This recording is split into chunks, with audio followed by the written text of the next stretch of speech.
ઓમ શ્રી ગણેશાય નમઃ. જય શ્રી કૃષ્ણ મિત્રો. આજે આપણે ગુરુવારની અત્યંત પાવન પવિત્ર કથા સાંભળીશું. મિત્રો, વિડીયો ગમે તો લાઈક કરજો, શેર કરજો અને આ ચેનલને કૃપા કરી સબસ્ક્રાઇબ જરૂર કરી દેજો. સગા વાલા મિત્રો સંબંધીઓને આ વિડીયો જરૂર મોકલજો, જેથી એ ભગવાનની પાવન કથા એમને પણ સાંભળવા મળે અને આપણને પુણ્ય ફળ મળે. સારા કામમાં ક્યારે પાછળ હટવું ન જોઈએ. તો મિત્રો, ચાલો આપણે શુભ પવિત્ર કથા સાંભળીશું. આજે ગુરુવારનો અત્યંત પાવન દિવસ છે. આ દિવસ પાલનહાર ભગવાન વિષ્ણુ અને કરુણામયી મા લક્ષ્મીનો વિશેષ કૃપાનો દિવસ માનવામાં આવે છે. કહેવાય છે કે જે મનુષ્ય ગુરુવારના દિવસે શાંત મન અને સાચી શ્રદ્ધાથી મા લક્ષ્મીની કથા સાંભળે છે, તેના જીવનના બધા જ કષ્ટ, દરિદ્રતા, ચિંતા, વારંવાર આવતી બાધાઓ ધીરે ધીરે સ્વયં સમાપ્ત થઈ જાય છે. આ કથા માત્ર શબ્દ નથી, આ એ આસ્થાની શક્તિ છે જે તૂટેલા ભાગ્યને પણ જોડી દે છે. આ એ વિશ્વાસનો જવાબ છે જે નિરાશ મનમાં પણ આશા જગાડી દે છે. જો તમારા જીવનમાં કામ બનતા બગડી જતા હોય, મહેનત પછી પણ ફળ ન મળતું હોય, ઘરમાં સુખ શાંતિ ન અટકતી હોય, તો આજની આ પાવન કથા તમારા માટે જ છે. હવે પોતાના મનને શાંત કરો, ભગવાન વિષ્ણુ અને મા લક્ષ્મીનું સ્મરણ કરો. શ્રદ્ધાની સાથે આ પાવન કથાને સાંભળવા માટે પોતાનું હૃદય ખોલી દો. પરંતુ દર્શક બંધુ, બૃહસ્પતિ વ્રતની આ પાવન કથાને આરંભ કરતા પહેલા એક અત્યંત ગંભીર અને આવશ્યક વાત જાણી લેવી ખૂબ જ જરૂરી છે. આપણા પ્રાચીન ધર્મ ગ્રંથમાં સ્પષ્ટ કહ્યું છે કે ગુરુવારના દિવસે સાંભળવામાં આવતી વિષ્ણુ ભગવાન અને મહાલક્ષ્મી અને બૃહસ્પતિ વ્રતની કથા જો વચ્ચે છોડી દેવામાં આવે તો માત્ર અધૂરું જ્ઞાન જ નથી આપતી, પરંતુ મનમાં શંકા, ભ્રમ અને અધૂરું સત્ય છોડી જાય છે. બૃહસ્પતિ વ્રત માત્ર વ્રત નથી, આ બુદ્ધિ, ધર્મ, ભાગ્ય અને સાચા માર્ગનું વ્રત છે. અને અધૂરી કથા બુદ્ધિને ભટકાવે છે, જેનાથી વ્યક્તિને અજાણતા ખોટા નિર્ણય અને ખોટી દિશામાં એ ચાલી જાય છે. એટલે તમને નમ્ર નિવેદન છે કે આજે બૃહસ્પતિ દેવ, ભગવાન વિષ્ણુ અને મા લક્ષ્મીની આ પાવન કથાને અંત સુધી જરૂર સાંભળજો. કારણ કે માત્ર આ એક વાર્તા નથી, પરંતુ જીવનનો અરીસો છે. આમાં તમે તમારા કર્મનું પરિણામ જોશો. બની શકે કે આ કથાનું કોઈ પણ એક વાક્ય, કોઈ એક પ્રસંગ તમારા રોકાયેલા ભાગ્યને ખોલી દે, તમારા મનના દ્વાર ખોલી દે, તમને દરિદ્રતા, કલેશ અને માનસિક અશાંતિમાંથી બહાર કાઢી લે. અને જો તમે સ્વયંને એક સાચા સનાતની માનો છો, તો એ તમારો પણ ધર્મ બને છે કે બૃહસ્પતિ વ્રતની આ દિવ્ય શિક્ષાને માત્ર પોતાના સુધી સીમિત ન રાખો, આને વધુમાં વધુ લોકો સુધી પહોંચાડો. એટલે કે આ વિડીયોને લાઈક કરો, પોતાના મિત્રો અને પરિવાર સાથે શેર કરો અને અમારી આ ચેનલને સબસ્ક્રાઇબ જરૂર કરી દેજો, જેથી બૃહસ્પતિ દેવ, ભગવાન વિષ્ણુની, મહાલક્ષ્મીની કૃપા સદા તમારા પર રહે. તો આવો શ્રદ્ધા, સંયમ અને વિશ્વાસની સાથે બૃહસ્પતિ વ્રતની આ પાવન કથાનો હવે આરંભ કરીએ. બહુ સમય પહેલાની વાત છે. એક ખૂબ જ પ્રતાપી રાજા હતા, જેમનું નામ હતું વિક્રમાદિત્ય. તેમનું રાજ્ય ખૂબ વિશાળ હતું. તેમની પ્રજા ખૂબ ખુશ હતી. રાજા વિક્રમાદિત્ય પોતાની ન્યાયપ્રિયતા અને દાનવીરતા માટે દૂર દૂર સુધી પ્રસિદ્ધ હતા. તેમના રાજ્યમાં ધન ધાન્યની કોઈ કમી ન હતી. રાજાના મહેલમાં દરેક પ્રકારના સુખ સુવિધા મોજૂદ હતી. તેમની પત્ની રાણી દેવ્યાની પણ ખૂબ જ ધાર્મિક અને સુશીલ હતી. બંને પતિ પત્ની મળીને રાજ્યનું પાલન પોષણ પોતાના સંતાનની જેમ કરતા હતા. પરંતુ કહેવાય છે ને કે માણસ પાસે બધું જ હોવા છતાં કોઈને કોઈ એક દુઃખ એવું હોય છે જે તેને અંદર ને અંદર કોતરી ખાય છે. રાજા વિક્રમાદિત્ય અને રાણી દેવ્યાનીના જીવનમાં પણ એક ખૂબ મોટો અભાવ હતો. તેમને કોઈ પુત્ર ન હતો. એવું ન હતું કે તેમને કોઈ સંતાન ન હતી. તેમના ઘરે એક પછી એક 5 પુત્રીનો જન્મ થયો હતો. 5 રાજકુમારીઓ ખૂબ જ સુંદર અને ગુણવાન પણ હતી. રાજા અને રાણી તેમને ખૂબ પ્રેમ પણ કરતા હતા. પરંતુ રાજાના મનમાં હંમેશા એક જ ચિંતા રહેતી હતી કે તેમના પછી આ વિશાળ રાજ્યને કોણ સંભાળશે, કોણ તેમનો વંશ આગળ વધારશે. રાજા વિક્રમાદિત્ય ઘણી વાર આ જ વિચારમાં ડૂબેલા રહેતા. જ્યારે પણ તેઓ પોતાના દરબારમાં બેસે તો તેમને પોતાના ખાલી સિંહાસનની ચિંતા સતાવવા લાગતી. જ્યારે તેઓ મહેલમાં પોતાની દીકરીઓને રમતી જુએ તો તેમને ખુશી તો થતી, પણ સાથે જ મનમાં એક કસક પણ ઉઠતી હતી કે કાશ તેમને એક ભાઈ હોત જે તેમની રક્ષા કરી શકત અને આ રાજ્યનો ભાર ઉઠાવી શકત. રાણી દેવ્યાની રાજાની આ ઉદાસીને સારી રીતે સમજતી હતી. તે પણ ભગવાન વિષ્ણુની ખૂબ મોટી ભક્ત હતી. તે રાત દિવસ પૂજા પાઠ કરતી, દાન પુણ્ય કરતી, માત્ર એ જ કામના સાથે, એ જ ઈચ્છા સાથે કે તેમના ઘરે એક પુત્રનો જન્મ થાય. ધીરે ધીરે સમય વીત્યો. રાજા વિક્રમાદિત્યની ચિંતા હતાશમાં બદલી. તેમનું હવે રાજકાજમાં પણ મન ન લાગે. તેઓ ઘણીવાર એકલા પોતાના કક્ષમાં બેસતા અથવા તો શિકારના બહાને જંગલમાં ચાલ્યા જતા, જેથી પોતાના મનની શાંતિ શોધી શકે. પ્રજા પણ રાજાના દુઃખથી દુઃખી હતી. દરેક પ્રજા, દરેક વ્યક્તિ રાજ્યની એ જ પ્રાર્થના કરતું હતું કે રાજાને એક વારસદાર મળી જાય. ઘણીવાર રાજાએ મોટા મોટા ઋષિઓ અને મુનિઓને બોલાવીને યજ્ઞ અનુષ્ઠાન પણ કર્યા, પરંતુ તેનું કોઈ ફળ ન મળ્યું. જાણે ભાગ્યએ તેમનાથી મોઢું જ ફેરવી લીધું હોય. એક દિવસ રાજા વિક્રમાદિત્ય પોતાના કક્ષમાં ખૂબ જ ઉદાસ હતા. રાણી દેવ્યાની તેમની પાસે આવી. ખૂબ સ્નેહથી તેના ખભા પર હાથ મૂક્યો અને બોલી, મહારાજ, તમે આ રીતે નિરાશ કેમ થાવ છો? ઈશ્વરના ઘરે દેર છે, અંધેર નહીં. આપણે આપણી ભક્તિ પર પૂરો ભરોસો રાખવો જોઈએ. ભગવાન વિષ્ણુ આપણી પોકાર જરૂર સાંભળશે. રાજાએ ઊંડો શ્વાસ લીધો અને બોલ્યા, રાણી, હું પણ એ જ ઈચ્છું છું કે મારો વિશ્વાસ જળવાઈ રહે, પરંતુ હવે મારી ઉંમર ઢળી રહી છે. જો મને સમય રહેતા પુત્ર નહીં મળે તો મારા ગયા પછી આ રાજ્યનું શું થશે? મારી પુત્રીઓનું શું થશે? આ ચિંતા મને સુવા નથી દેતી. એ જ રાત્રે રાજા વિક્રમાદિત્યને સપનામાં એક દિવ્ય વાણી સંભળાઈ. સપનામાં એમણે જોયું કે એક ખૂબ જ તેજસ્વી સાધુ તેમને કહી રહ્યા છે, રાજન, તું તારા પૂર્વજન્મના કર્મના કારણે પુત્ર સુખથી વંચિત છે, પરંતુ ભગવાન વિષ્ણુ ખૂબ જ દયાળુ છે. જો તું સાચા મનથી તેમના શરણે જઈશ તો તારી મનોકામના અવશ્ય પૂર્ણ થશે. સાધુએ આગળ કહ્યું, તારા ભાગ્યમાં પુત્ર સુખ છે, પરંતુ તે એક વિશેષ વિધિથી જ પ્રાપ્ત થશે. તારે તારી પ્રજામાંથી કોઈ એક એવી વ્યક્તિને શોધવી પડશે જે ભગવાન વિષ્ણુનો પરમ ભક્ત હોય, ભલે તે કોઈ પણ કુળ કે જાતિનો કેમ ન હોય. તેના પુણ્યના પ્રતાપથી જ તને પુત્ર રત્નની પ્રાપ્તિ થશે. સવારે જ્યારે રાજાની આંખ ખુલી, એમનું સપનું એકદમ સાચું લાગ્યું.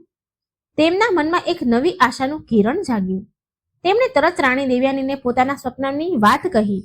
રાણી આ સાંભળી ખૂબ ખુશ થઈ. મહારાજ, આ અવશ્ય જ ભગવાનનો સંકેત છે.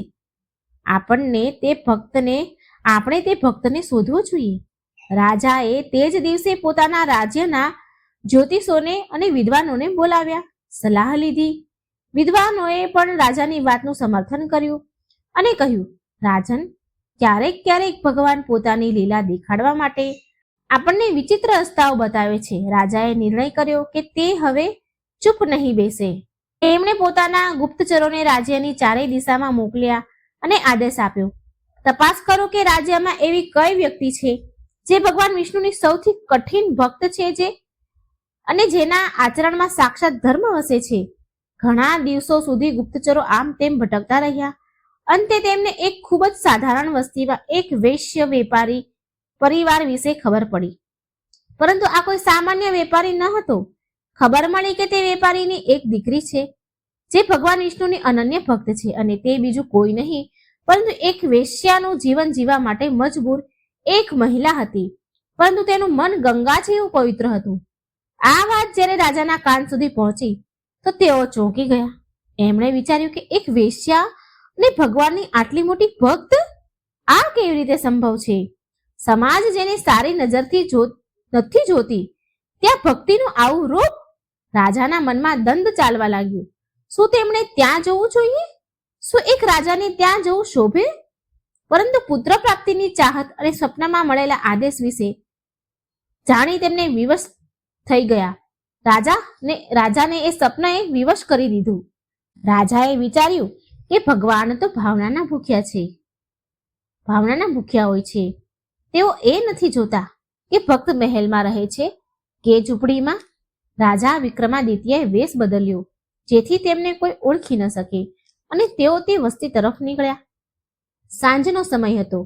જ્યારે તેઓ તે ઘરની પાસે પહોંચ્યા તો તેમને અંદરથી ઘંટડીનો મધુર અવાજ અને ભગવાન વિષ્ણુની આરતીના સ્વર સંભળાયા. રાજા ત્યાં જ દ્વાર પર થંભી ગયા. આટલો મધુર અને ભાવપૂર્ણ અવાજ તેમણે પહેલા ક્યારેય નહોતો સાંભળ્યો. એવું લાગી રહ્યું હતું જાણે સાક્ષાત સરસ્વતી ત્યાં બિરાજમાન હોય. રાજાએ ત્યાં બહાર ઊભા રહીને પૂરી આરતી સાંભળી. આરતી સમાપ્ત થયા પછી રાજાએ દરવાજો ખખડાવ્યો. દરવાજો ખુલ્યો અને સામે એક સૌમ્ય અને તેજવાન કન્યા ઊભી હતી. તેના ચહેરા પર એક અલગ જ આભા હતી. તેણે રાજાને સાધારણ વેશભૂષામાં જોઈને મોટા આદરથી પ્રણામ કર્યા. સાધારણ વેશભૂષામાં હતા તો પણ એને આદર સન્માનથી પ્રણામ કર્યા અને પૂછ્યું, કહો ભદ્ર પુરુષ, તમે કોણ છો અને હું તમારી શું સેવા કરી શકું છું? રાજા તેની વિનમ્રતા જોઈને મોહિત થઈ ગયા. તેમણે પોતાનો પરિચય એક યાત્રીના રૂપમાં આપ્યો અને કહ્યું, તેઓ ખૂબ દૂરથી આવ્યા છે અને રાત વિતાવવા માટે થોડી જગ્યા ઈચ્છે છે. તે કન્યાએ, જેનું નામ સુશીલા હતું, તેમને સન્માન અને આદર સાથે બોલાવ્યા. ઘરની અંદરનું વાતાવરણ ખૂબ પવિત્ર હતું. દરેક તરફ ભગવાન વિષ્ણુની મૂર્તિ અને ચિત્ર લાગેલા હતા, બધી જ જગ્યા પર. રાજાએ જોયું કે સુશીલાએ પોતાના ઘરને કોઈ મંદિરથી ઓછું નથી સજાવ્યું. રાજાએ વાતમાં સુશીલાને પૂછ્યું, દીકરી, તું આટલી નાની ઉંમરમાં ભગવાનની આટલી ભક્તિ કેવી રીતે કરે છે? સુશીલા હસતા હસતા બોલી, આ જીવનનો તો પ્રભુનું જ આપેલું છે. આ જીવન તો પ્રભુનું જ આપેલું છે. સુખ હોય કે દુઃખ, બધું એમની જ દેન છે. હું તો બસ તેમનું નામ લઈને મારું જીવન કાપી રહી છું. રાજાને સુશીલાની વાતમાં એક ઊંડું જ્ઞાન અને વૈરાગ્ય દેખાયું. રાજા સમજી ગયા કે આ જ એ ભક્ત છે જેના વિશે સપનામાં સંકેત મળ્યો હતો મને. પરંતુ રાજાના મનમાં હજુ પણ એક સંશય હતો. તેમણે વિચાર્યું કે આની પરીક્ષા લઈશ, જોઈશ કે આની ભક્તિ કેટલી સાચી છે. રાજાએ ત્યાં ઘણા દિવસો વિતાવવાનો નિર્ણય કર્યો. આ દિવસોમાં રાજાએ જોયું કે સુશીલાનું જીવન કેટલું કઠિન હતું, છતાં પણ તેના મુખ પર ક્યારેય ચિંતા ન હતી, એક સિકંજ પણ દેખાતી ન હતી. તે દિવસભર કામ કરતી અને જે પણ સમય મળતો ભગવાનના ભજનમાં લાગી રહેતી. એક દિવસ મોકો જોઈને રાજાએ સુશીલાને કહ્યું, દીકરી, હું તારી પાસે કંઈક માંગવા ઈચ્છું છું. સુશીલા બોલી, માંગો. મારી પાસે જે પણ છે હું તમારી સેવામાં હાજર કરી દઈશ. ત્યારે રાજાએ પોતાના અસલ સ્વરૂપમાં આવવાનો નિર્ણય લીધો. તેમણે પોતાના ઉપરથી સાધારણ વસ્ત્ર હટાવ્યા અને રાજાના વેશમાં એ આવી ગયા. સુશીલા રાજાને પોતાની સામે જોઈને ગભરાઈ ગઈ અને તેના ચરણોમાં પડી ગઈ. રાજાએ તેને ઉઠાવી અને કહ્યું, ડર નહીં દીકરી, હું તારી ભક્તિથી બહુ પ્રસન્ન છું. હું નિસંતાન છું અને મને એક પુત્રની કામના છે. મને સપનામાં આદેશ મળ્યો હતો કે તારી ભક્તિના પ્રભાવથી જ મારો વંશ આગળ વધી શકે છે. રાજાની વાત સાંભળીને સુશીલાની આંખોમાં આંસુ આવી ગયા. તેણે હાથ જોડીને કહ્યું, મહારાજ, હું તો એક તુચ્છ દાસી છું. મારામાં એવું શું સામર્થ્ય હોઈ શકે? પરંતુ જો મારા પુણ્યથી તમારા ઘરમાં ખુશીઓ આવી શકતી હોય તો હું મારું અર્પણ કરવા તૈયાર છું. સર્વસ્વ તમે કોઈ અર્પણ કરવા તૈયાર છું. રાજાએ ત્યારે સુશીલાની સામે એક પ્રસ્તાવ રાખ્યો, જે સમાજના નિયમોની વિરુદ્ધ લાગી શકતો હતો, પરંતુ તે સમયે ધર્મ અને ઈશ્વરની આજ્ઞા જ સર્વોપરી હતી. રાજાએ કહ્યું કે તારે મારી સાથે મહેલમાં ચાલવું પડશે અને વિધિ વિધાનથી પૂજા કરવી પડશે. રાજા વિક્રમાદિત્યનો પ્રસ્તાવ સાંભળીને સુશીલા એક પળ માટે તો સ્તબ્ધ થઈ ગઈ. તેના માટે આ કોઈ ચમત્કારથી ઓછું ન હતું, પરંતુ સાથે જ તેના મનમાં સમાજનો ડર પણ બેસી ગયો હતો. તે જાણતી હતી કે તે જે સમાજ અને જે પરિવેશમાં આવે છે તેને રાજમહેલમાં ક્યારે સન્માનથી નજરથી નહીં જોવામાં આવે. તેણે કાંપતા ધ્રુજતા સ્વરે કહ્યું, મહારાજ, તમારી આજ્ઞા મારા માટે શિરોધાર્ય છે, સર માથા પર છે, પરંતુ શું તમે વિચાર્યું છે કે દુનિયા શું કહેશે? એક રાજા અને એક એવી સ્ત્રીનો સાથ જેને સમાજ હંમેશા ધિક્કાર કરે છે, શું આ તમારા કુળ અને રાજ્યની મર્યાદાની વિરુદ્ધ નહીં હોય? મને ડર છે કે ક્યાંક મારા કારણે તમારા માન સન્માન પર આંચ ન આવે. રાજા વિક્રમાદિત્યએ ખૂબ જ ગંભીરતાથી જવાબ આપ્યો, સુશીલા, માન અને અપમાન તો મનુષ્યના બનાવેલા શબ્દ છે. ઈશ્વરની નજરમાં માત્ર પવિત્રતા મહત્વની છે. મેં તારી અંદર જે ભક્તિનો પ્રકાશ જોયો છે તે મોટા મોટા ઋષિઓમાં પણ દુર્લભ છે. જ્યારે ભગવાન વિષ્ણુએ સ્વયં મને સપનામાં આ માર્ગ બતાવ્યો છે તો મને સમાજની કોઈ ચિંતા નથી. મારા માટે મારો ધર્મ અને મારું કર્તવ્ય સૌથી ઉપર છે અને મારું કર્તવ્ય કહે છે કે મારે પોતાના રાજ્યને વારસ આપવા માટે ઈશ્વરના આદેશનું પાલન કરવું જોઈએ. તું નિસંકોચ મારી સાથે ચાલ. રાજાના વચનોમાં એટલો દ્રઢ વિશ્વાસ જોઈને સુશીલાનો સંકોચ થોડો ઓછો થયો. તેણે પોતાની નાની પોટલી બાંધી, જેમાં તેના ભગવાન વિષ્ણુની એક નાની પિત્તળની મૂર્તિ અને પૂજાની થોડી સામગ્રી હતી. તેણે પોતાના ઘરની ચોખટને પ્રણામ કર્યા, જ્યાં તેણે પોતાના જીવનના આટલા વર્ષ વિતાવ્યા હતા. તેની આંખોમાં આંસુ હતા, પરંતુ આ આંસુ દુઃખના નહીં, પણ એક નવી અને અજાણી સફરની શરૂઆતના હતા. રાજા તેને પોતાની સાથે લઈને મહેલ તરફ ચાલી નીકળ્યા. રસ્તામાં રાજા અને સુશીલા વચ્ચે કોઈ વાત ન થઈ. રથના પૈડાના અવાજ સિવાય ચારે તરફ સન્નાટો હતો. જેમ જેમ રથ રાજમહેલની નજીક પહોંચી રહ્યો હતો, સુશીલાના દિલના ધબકારા વધી રહ્યા હતા. તેણે ક્યારે સપનામાં પણ નહોતું વિચાર્યું કે તે રાજમહેલમાં પગ મૂકશે, જેને તે હંમેશા દૂરથી જ જોયા કરતી હતી. મહેલના વિશાળ દ્વાર ખુલ્યા અને રથ અંદર પ્રવેશ કરી ગયો. પહેરેદારોએ રાજાને ઝૂકીને પ્રણામ કર્યા, પરંતુ તેમની નજર રથમાં બેઠેલી તે સાધારણ સ્ત્રી પર ટકી ગઈ. બધાના મનમાં સવાલ હતો કે આખરે મહારાજની સાથે આ કોણ છે? રાજા સીધા રથમાંથી ઉતર્યા અને સુશીલાને પણ આદર સાથે નીચે ઉતરવાનો સંકેત આપ્યો. સુશીલાએ જેવો મહેલની ધરતી પર પગ મૂક્યો, તેને લાગ્યું જાણે તે કોઈ બીજી દુનિયામાં આવી ગઈ હોય. દરેક તરફ રોશની, સજાવટ, સુગંધિત વાતાવરણ. રાજા તેને લઈને સીધા રાણી દેવયાનીના કક્ષ તરફ ગયા. રાણી દેવયાની તે સમયે પોતાની પૂજા સમાપ્ત કરીને હજી ઊભી જ થઈ હતી. દાસીએ આવીને સૂચના આપી કે મહારાજ પધાર્યા છે અને તેમની સાથે કોઈ અતિથિ પણ છે. રાણીએ ઉત્સુકતાથી દ્વાર તરફ જોયું. જ્યારે રાજા વિક્રમાદિત્ય સુશીલા સાથે કક્ષમાં દાખલ થયા તો રાણી દેવયાની તેમને જોઈને આશ્ચર્યચકિત રહી ગઈ. તેમણે સુશીલાને ઉપરથી નીચે સુધી જોઈ. સાધારણ સુતરાઉ સાડી, માથા પર મોટો ચાંદલો અને હાથમાં એક પોટલી. રાણીને એ સમજતા વાર ન લાગી કે આ સ્ત્રી કોઈ રાજઘરાની નથી.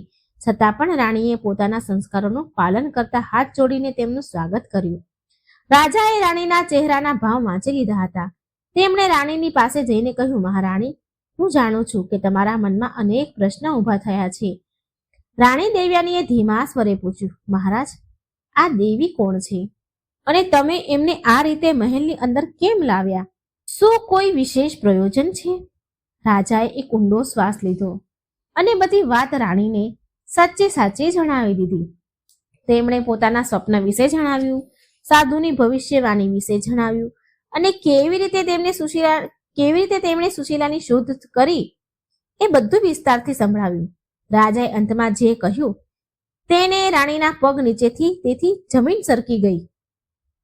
રાજાએ કહ્યું, દેવી, સાધુના કહ્યા મુજબ અને ઈશ્વરની ઈચ્છાને પૂર્ણ કરવા માટે મેં નિર્ણય લીધો છે કે હું સુશીલાને મારી પત્નીના રૂપમાં સ્વીકાર કરીશ.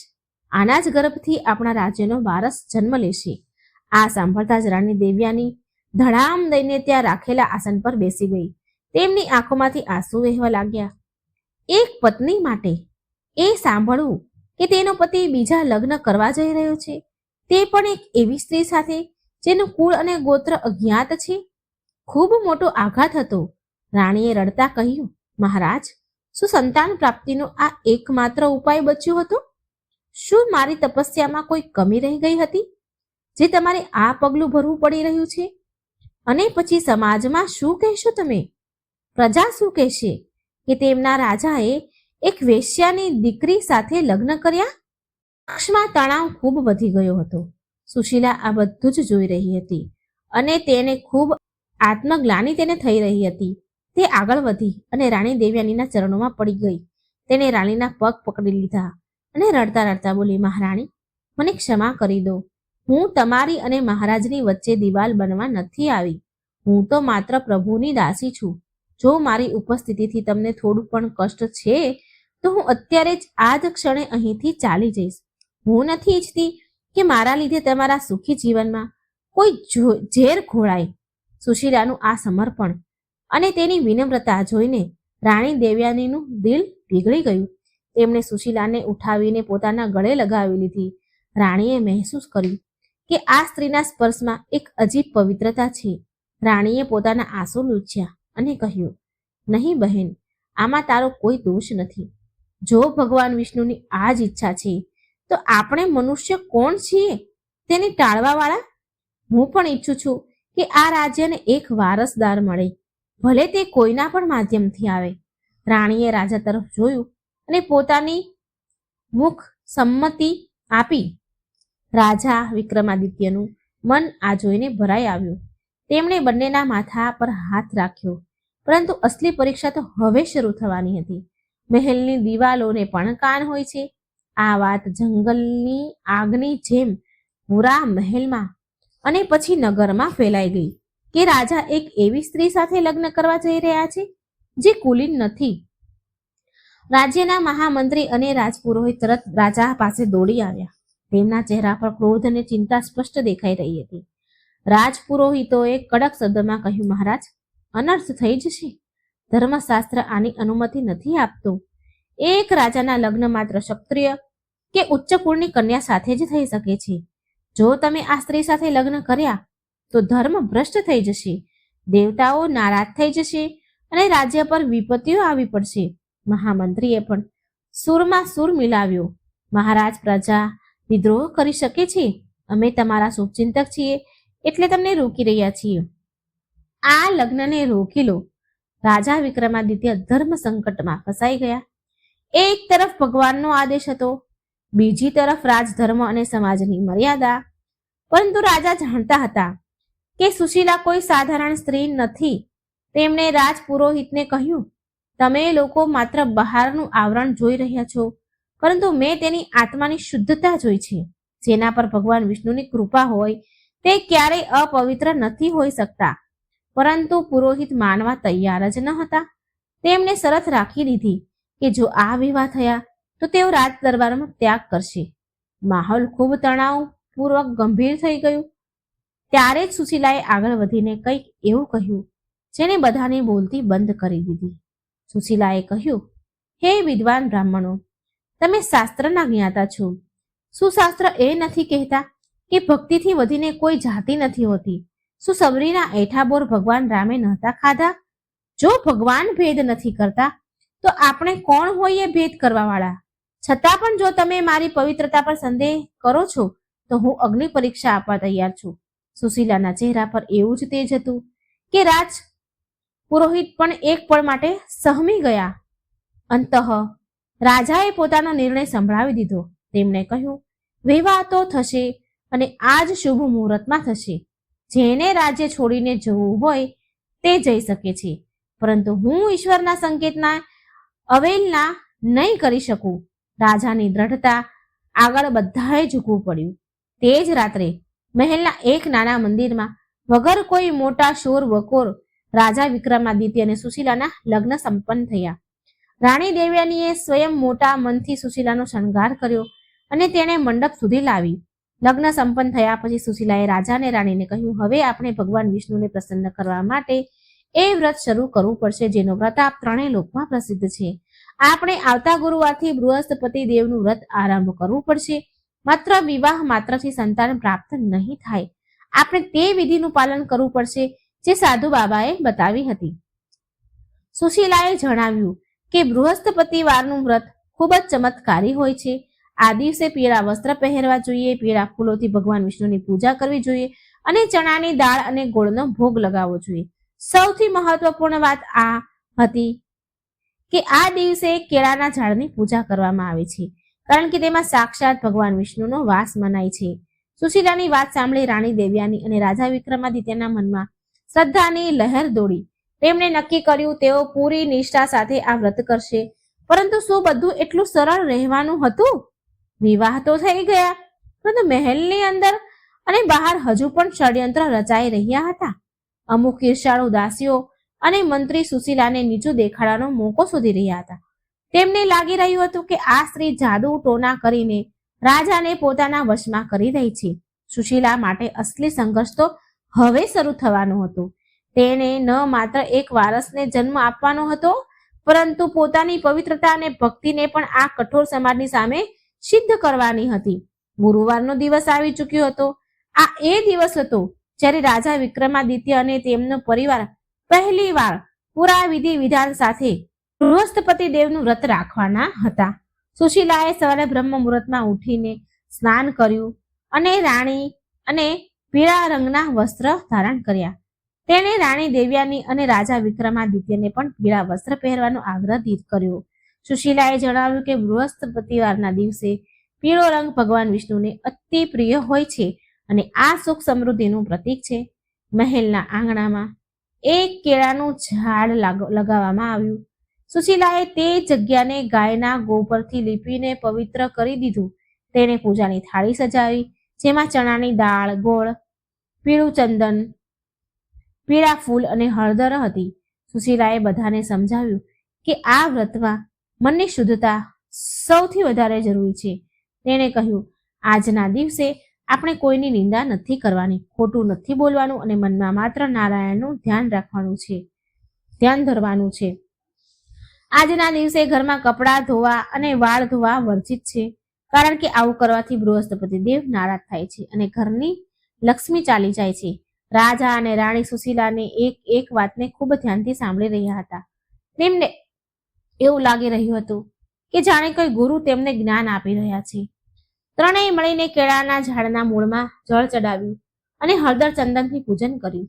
સુશીલાએ ચણાની દાળ અને ગોળનો ભોગ લગાવ્યો.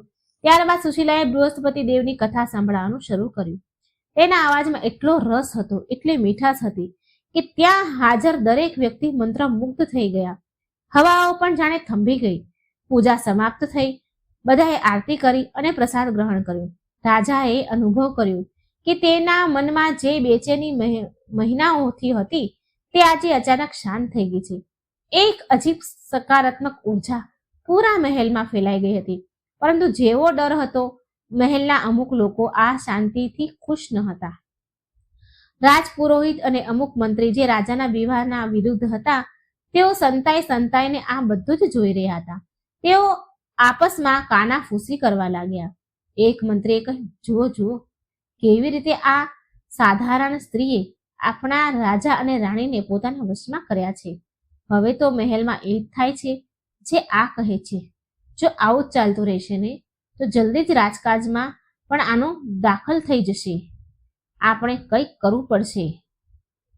તે લોકોએ એક ષડયંત્ર રચ્યું. તેમણે વિચાર્યું કે જો અમે કોઈ રીતે આ વ્રતને ખંડિત કરી દઈએ કે કંઈક એવું કરીએ જેથી રાજાનો વિશ્વાસ આના પરથી ઉઠી જાય તો અમારું કામ થઈ જશે. આવતા ગુરુવારે જ્યારે પૂજાની તૈયારી થઈ રહી હતી તો એક દાસી જેને તે મંત્રીઓએ પૈસા આપીને પોતાની તરફ કરી લીધી હતી, ધીરેથી રસોડામાં ગઈ. પૂજા માટે જે ભોગ બની રહ્યો હતો તેને તેમાં જાણી જોઈને મીઠું નાખી દીધું. બૃહસ્પતિ વ્રતના ભોજનમાં મીઠાનો ત્યાગ કરવાનો હોય છે અને જો કોઈ ભૂલથી પણ મીઠું ખાઈ લે તો વ્રત તૂટી જાય છે. તે દાસી પોતાનું કામ કરીને ત્યાંથી ખસી ગઈ. પૂજાનો સમય થયો, ભોગ લગાવવામાં આવ્યો. જ્યારે પ્રસાદ વહેંચવાનો વારો આવ્યો તો સૌથી પહેલા રાજા વિક્રમાદિત્યએ હાથ લંબાવ્યો. જેવા રાજા તે પ્રસાદને મોઢામાં મૂકવા જઈ રહ્યા હતા ત્યારે અચાનક એક ચમત્કાર થયો.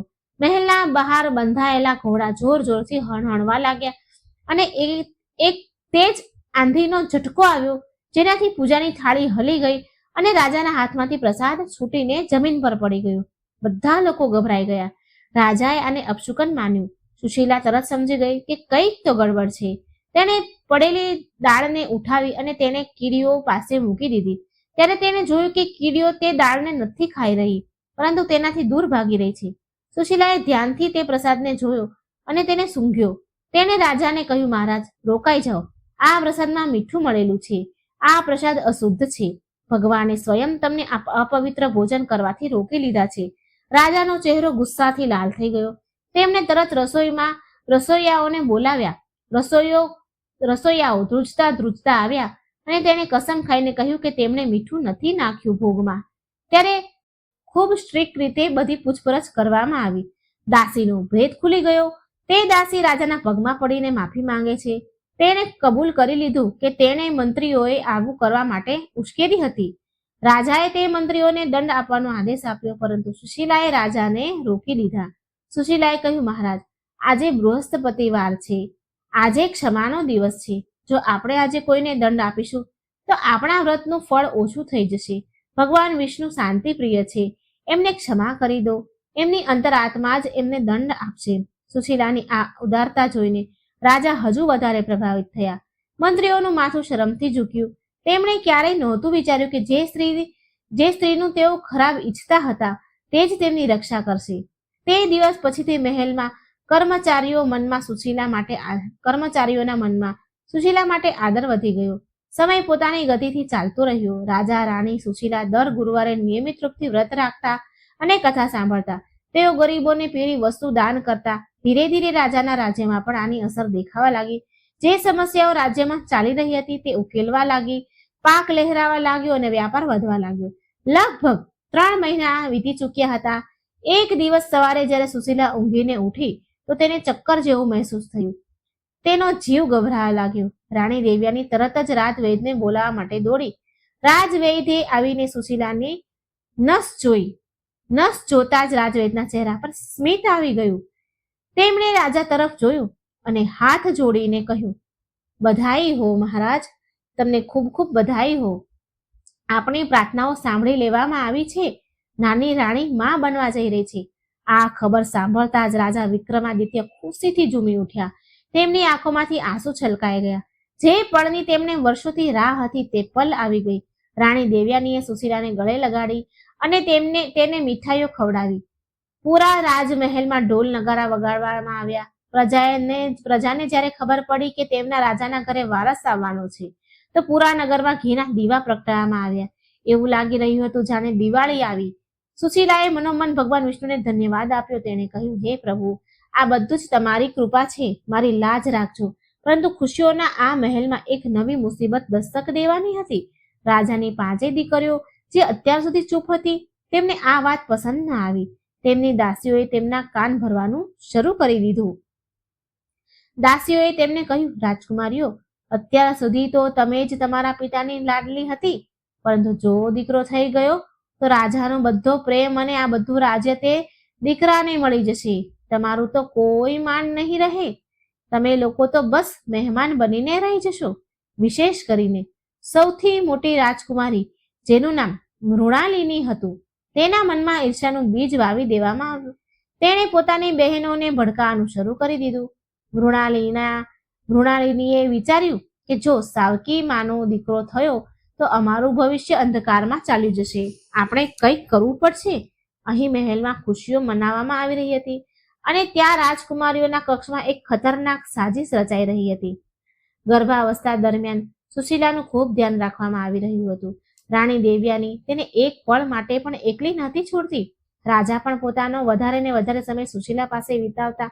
તેઓ તેને ધર્મગ્રંથ વાંચીને સંભળાવતા.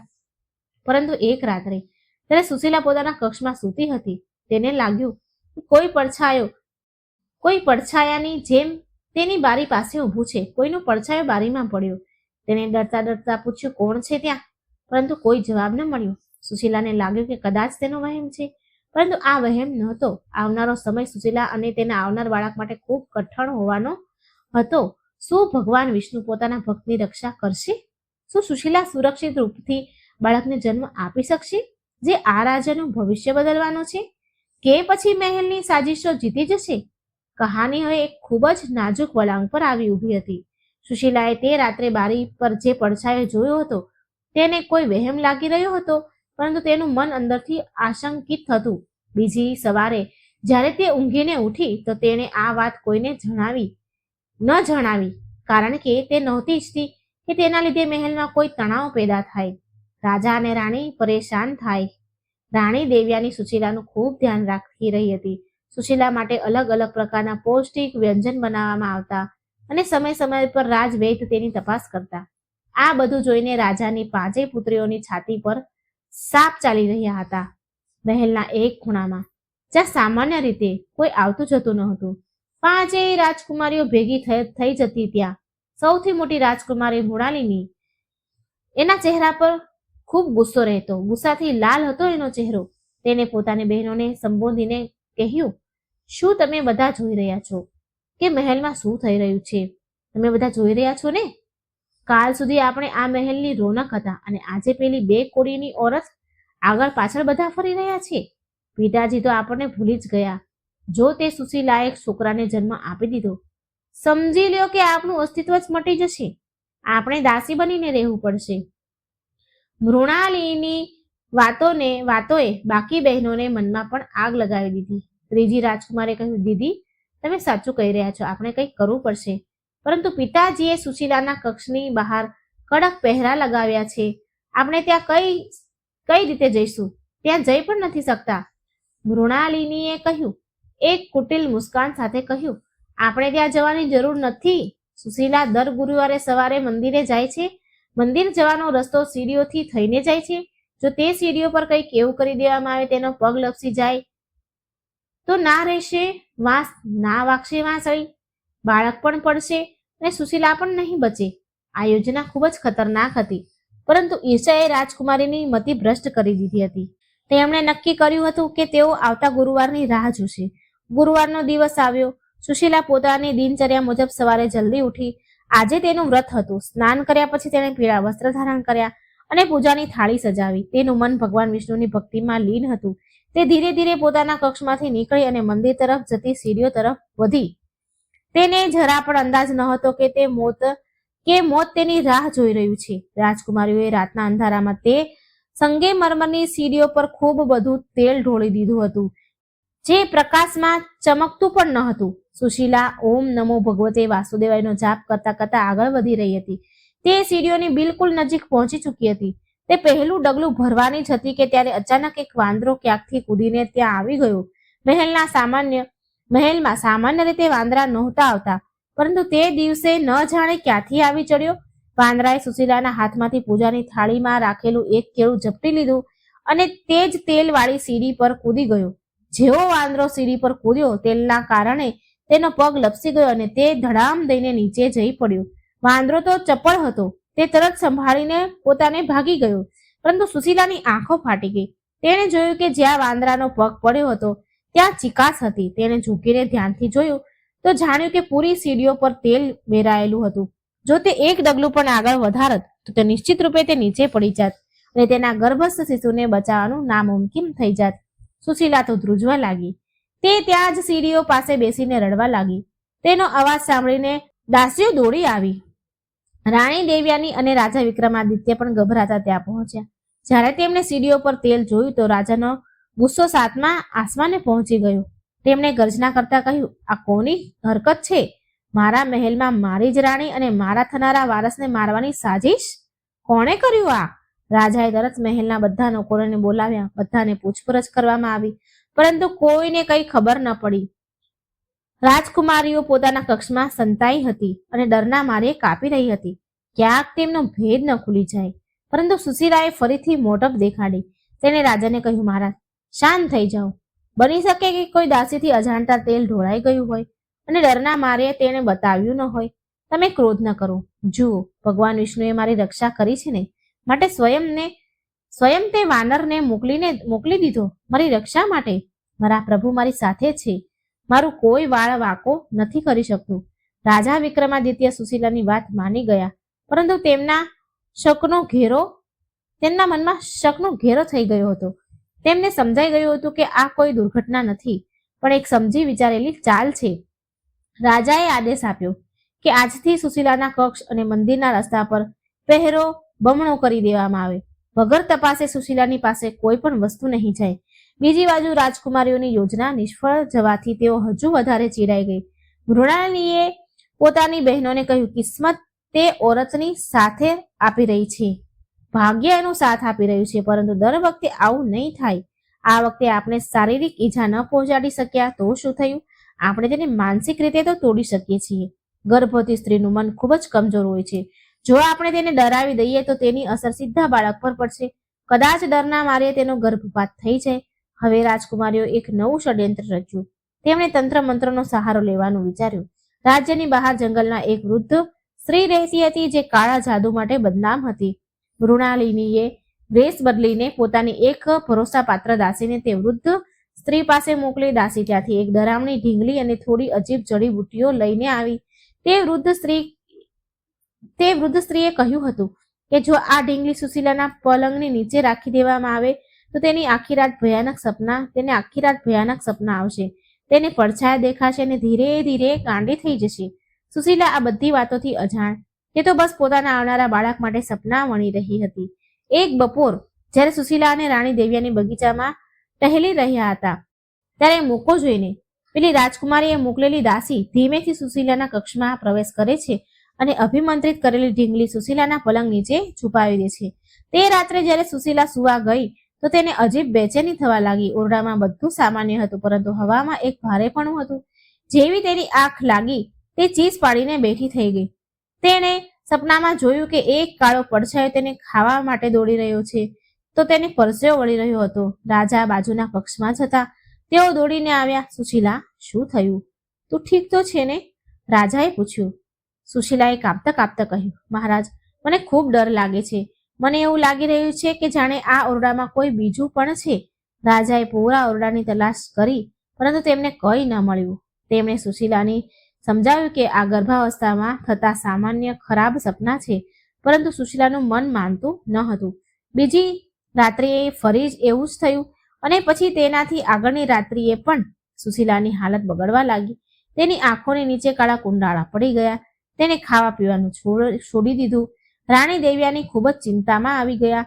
રાજવૈદ્યની દવાઓ પણ કામ નહોતી કરી રહી, કારણ કે આ બીમારી શરીરની નહીં, પરંતુ કોઈ બીજી વસ્તુની હતી. રાજકુમારીઓ સુશીલાની આ હાલત જોઈને ખૂબ જ ખુશ થતી હતી. મૃણાલિનીએ પોતાની બહેનોને કહ્યું, જુઓ, આપણું તીર નિશાના પર લાગ્યું છે. હવે તે જાતે જ પાગલ થઈ જશે અને તે બાળક ક્યારેય દુનિયાનું મોઢું નહીં જોઈ શકે. પરંતુ તેઓ ભૂલી ગઈ હતી કે જેના પર બૃહસ્પતિ દેવ અને ભગવાન વિષ્ણુનો હાથ હોય તેનું અનિષ્ટ કરવું આસાન નથી. સુશીલાની બગડતી હાલત જોઈને રાજા વિક્રમાદિત્યએ નિર્ણય લીધો કે તેઓ હવે કોઈ વૈદ્યને નહીં, પરંતુ કોઈ જ્ઞાની પંડિત કે મહાત્માને બોલાવશે. રાજાને યાદ આવ્યું કે જે સાધુએ તેમને પુત્ર પ્રાપ્તિનો ઉપાય બતાવ્યો હતો, કદાચ તેઓ જ આ સમસ્યાનું સમાધાન પણ બતાવી શકે.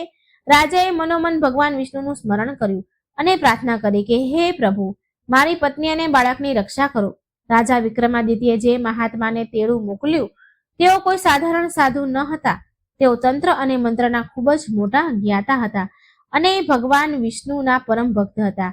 રાજાનો સંદેશ મળતા જ તેઓ રાજમહેલ પધાર્યા. રાજા વિક્રમાદિત્યએ દ્વાર પર તેમનું સ્વાગત કર્યું. તેમને આદર સહિત સુશીલાના કક્ષમાં લઈ ગયા. સુશીલા પલંગ પર પડી હતી. તેનું શરીર પીળું પડી ચૂક્યું હતું અને બેભાન અવસ્થામાં કંઈક બબડી રહી હતી. રાણી દેવ્યાની તેના માથા પાસે બેસીને રડી રહી હતી. મહાત્માએ કક્ષમાં પ્રવેશ કરતા જ પોતાના કદમ રોકી લીધા. તેમની ભ્રમણો તણાઈ રહી હતી. તેમણે પોતાની આંખો બંધ કરી અને થોડી ક્ષણો સુધી ધ્યાન લગાવ્યું. પછી તેણે રાજા તરફ જોઈને ગંભીર સ્વરમાં કહ્યું, રાજન, આ કક્ષમાં હવા શુદ્ધ નથી. અહીં કોઈ બીમારીનો નહીં, પરંતુ કોઈ નકારાત્મક શક્તિનો વાસ છે. કોઈએ રાણી સુશીલા અને તેમના ગર્ભ શિશુને નુકસાન પહોંચાડવા માટે ખૂબ જ ઘૃણિત તંત્ર પ્રયોગ કર્યો છે. રાજા વિક્રમાદિત્ય આ સાંભળીને સ્તબ્ધ રહી ગયા. તેમણે પૂછ્યું, મહાત્માજી, આનો ઉપાય શું છે? અમે આને કેવી રીતે રોકી શકીએ? મહાત્માએ પોતાના કમંડળમાંથી થોડું જળ કાઢ્યું અને થોડા મંત્રો ભણતા પૂરા કક્ષમાં છાંટી દીધું. પછી તેઓ ધીરે ધીરે ચાલતા સુશીલાના પલંગ પાસે પહોંચ્યા.